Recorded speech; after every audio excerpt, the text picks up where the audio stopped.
Hallo vriend, ek is Maggie. Baie dankie vir die inloer en dankie vir die nuwe kykers. Ek wil julle net wys hoe ek hierdie klein spasie gebruik om my jong plantjies te versorg wat een van die dae, wanneer hulle nog groot genoeg is, nee, wanneer hulle sterk en groot genoeg is teen die wind en die insekte en goed, wanneer hulle self kan beskerm, dan plant ek dit oor in hulle finale tuiste. Maar kyk hoe pragtig is dit. Hierdie is kool en hier het ek 'n paar tomatieplantjies.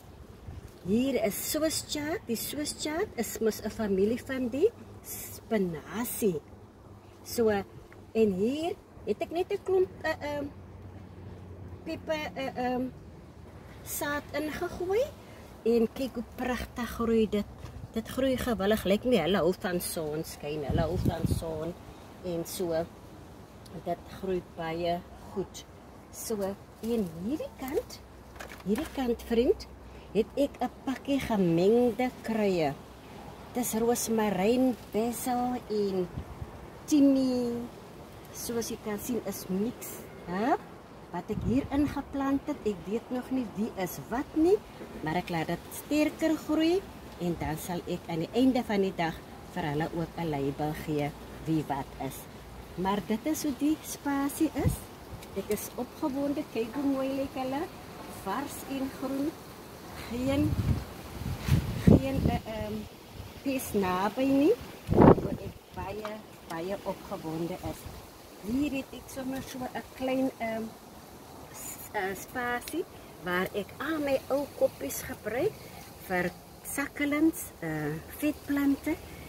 Baie mooi. Maar dit is maar 'n gedeelte van my.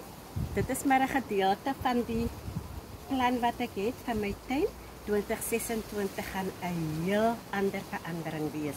So ek is opgewonde om vir julle net my bone te wys wat ek omtrent so 'n maand gelede geplant het. Kom laat ons gaan. Dan wys jy daar na die bone en daai hoek oorkant. Kyk hoe pragtig is die bone. Goed. Dit is die bone en ek weet hier gaan ek sommer kos uitkry. Baie kos.